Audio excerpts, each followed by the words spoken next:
ಆ ಕುಟುಂಬದ ಸಮಸ್ಯೆ ಇತ್ತು.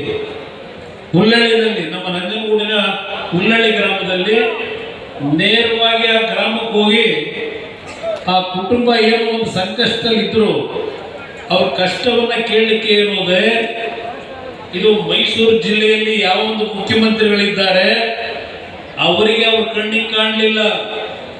ದೆಹಲಿಯಲ್ಲಿ ಕೆಲಸ ಮಾಡತಕ್ಕಂಥ ಜವಾಬ್ದಾರಿಯನ್ನು ನರೇಂದ್ರ ಮೋದಿಯವರು ನನಗೇನು ಕೊಟ್ಟಿದ್ರು, ನಾನು ಇಡೀ ದೇಶದಲ್ಲಿ ಪ್ರವಾಸ ಮಾಡಬೇಕಾದ್ರೆ ನನ್ನ ಗಮನಕ್ಕೆ ಬಂದ ತಕ್ಷಣ ಅಂತ ಪ್ರವಾಸವನ್ನು ಮೊಟಕುಗೊಳಿಸಿ ಆ ಕುಟುಂಬಕ್ಕೆ ರಕ್ಷಣೆ ಕೊಡಬೇಕು ಅಂತ ಏನು ಬಂದವು. ಹರೀಶ್ ಅವರು, ಸಾರಾ ಮಹೇಶ್, ಮಂದೇಗೌಡರು ಎಲ್ಲರೂ ಅವತ್ತು ನಾವು ಹೋಗಿದ್ವು. ಆ ಹೆಣ್ಣು ಮಗಳನ್ನ ಕರೆಸಿದ್ದೇನೆ. ಇಲ್ಲಿ ಇಬ್ಬರು ಸಣ್ಣ ಮಕ್ಕಳಿದ್ದಾರೆ. ಆ ಹೆಣ್ಣು ಮಗಳು ಕಿಡ್ನಿ ಪೇಷಂಟು, ಗಂಡನಿಗೆ ಗಾರೆ ಕೆಲಸಕ್ಕೆ ಹೋಗ್ತಿದ್ದ, ಅವನಿಗೆ ಆಕ್ಸಿಡೆಂಟ್ ಆಗಿ ಅವನ ಕಾಲು ಸಮಸ್ಯೆ ಆಯಿತು. ಈ ಹೆಣ್ಣು ಮಗಳು ಮಲಗಿದ್ದಾಳೆ. ಅವ್ರ ಮನೆಗೆ ಹೋದರೆ ಆ ತಂದೆ ತಾಯಿಗಳು ಅವ್ರನ್ನ ಸಾಕಬೇಕು.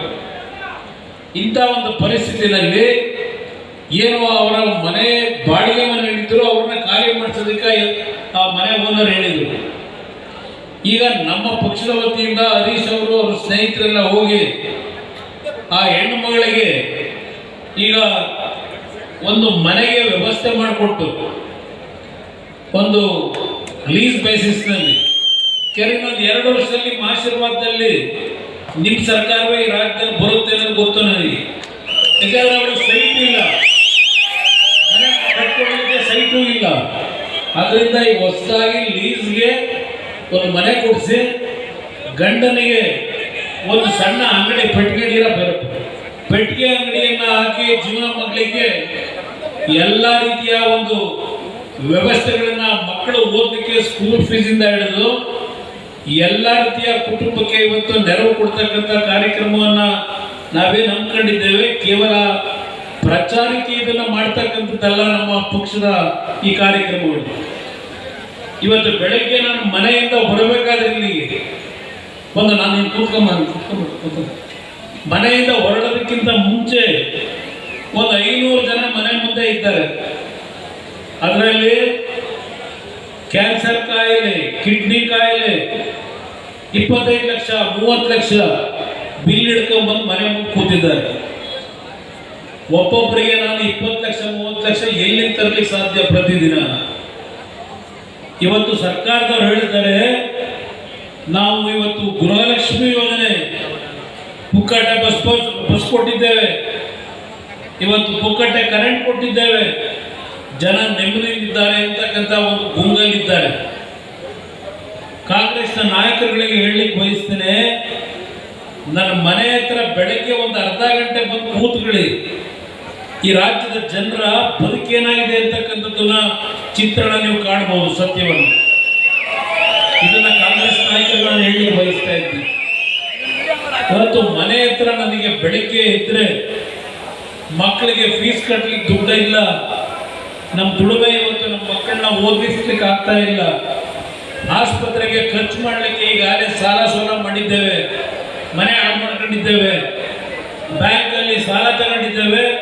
2 ಲಕ್ಷ ರೂಪಾಯಿ ಸಾಲ ತಗೊಂಡಿದ್ದಕ್ಕೆ 13 ಲಕ್ಷ 14 ಲಕ್ಷ ಕಟ್ಟು ಅಂತಾರೆ. ಇನ್ನೊಬ್ಬ ಒಂದು ಅರ್ಜಿ ಕೊಡ್ತಾನೆ, 38 ಲಕ್ಷ ಸಾಲ ತಗೊಂಡಿದ್ದೆ, 68 ಲಕ್ಷ ಕಟ್ಟಿದ್ದೇನೆ, ಇನ್ನೂ 30 ಲಕ್ಷ ಕಟ್ಟಿ ಅಂತಾರೆ, ನಾನು ಎಲ್ಲಿ ತರೋಣ ಅಂತ ಇನ್ನೊಬ್ಬ ಅರ್ಜಿ ಹಿಡ್ಕೊಂಡು ಬರ್ತಾನೆ. ಇದು ನಿಜವಾದ ಚಿತ್ರಣ ಇವತ್ತು ನಾವು ಕಾಣ್ತಾ ಇರ್ತೇವೆ. ಇವತ್ತು ಕಾಂಗ್ರೆಸ್ನ ನಾಯಕರುಗಳು ನರೇಂದ್ರ ಮೋದಿ ಅವರ ಸರ್ಕಾರದ ಬಗ್ಗೆ ಟೀಕೆ ಮಾಡ್ತಾ ಇದ್ದಾರೆ. ಈಗ ಮೊನ್ನೆ ದಿನ 3 ರೂಪಾಯಿ ಪೆಟ್ರೋಲ್ ರೇಟು, ಡೀಸೆಲ್ ರೇಟು ಜಾಸ್ತಿ ಆಯಿತು. ಏನ್ ಕಾಂಗ್ರೆಸ್ನ ಎಲ್ಲ ಮಂತ್ರಿಗಳು ನಮ್ಮ ಮಾಧ್ಯಮದ ಸ್ನೇಹಿತರ ಮುಂದೆ ಕೇಂದ್ರ ಸರ್ಕಾರದ ನೀತಿಯ ಬಗ್ಗೆ ಟೀಕೆ ಮಾಡಿದ್ದು. ಆದರೆ ನಾನು ಸಿದ್ದರಾಮಯ್ಯನವರಿಗೆ ಕೇಳಲಿಕ್ಕೆ ಬಯಸ್ತೇನೆ, ಕಾಂಗ್ರೆಸ್ನ ಮಂತ್ರಿಗಳಿಗೆ ಕೇಳಲಿಕ್ಕೆ ಬಯಸ್ತೇನೆ, ಈ ಕಳೆದ 3 ವರ್ಷದಲ್ಲಿ ವಿದ್ಯುತ್ ಶಕ್ತಿಯ ದರವನ್ನು ಎಷ್ಟೇರಿಕೆ ಮಾಡಿದ್ರಿ, ಬಸ್ ಪ್ರಯಾಣ ದರವನ್ನು ಎಷ್ಟೇರಿಕೆ ಮಾಡಿದ್ರಿ, ಅಲ್ಲಿಂದ ಸಾಯಂಕಾಲ ನಮ್ಮ ಶ್ರಮಜೀವಿಗಳು, ಕೂಲಿ ಕಾರ್ಮಿಕರು ಕೆಲಸ ಮಾಡಿ ಮೈಕೈ ನೋವಿಗೆ ಅಂತ ಹೇಳಿ ಸರ್ಕಾರ ಕೊಡ್ತಕ್ಕಂಥ ಯಾವೊಂದು ಮದ್ಯದ ಬಾಟ್ಲುಗಳು ಎಷ್ಟು ಬಾರಿ ನೀವು ದುಬಾರಿ ರೇಟನ್ನ ಇವತ್ತು ಹೆಚ್ಚುವರಿ ಮಾಡಿದ್ದೀರಿ. ನಿಮ್ಮ ಲ್ಯಾಂಡ್ ಅನ್ನ ಏನಾದರೂ ರಿಜಿಸ್ಟರ್ ಮಾಡಿಸ್ಲಿಕ್ಕೆ ಹೋದ್ರೆ ಲ್ಯಾಂಡ್ ರಿಜಿಸ್ಟ್ರೇಷನ್ ಕಾಸ್ಟ್ ಎಷ್ಟು ಮಾಡಿದ್ದೀರಿ ಇದೆಲ್ಲ ಪಟ್ಟಿ ತೆಗಿದ್ದೀರಪ್ಪ.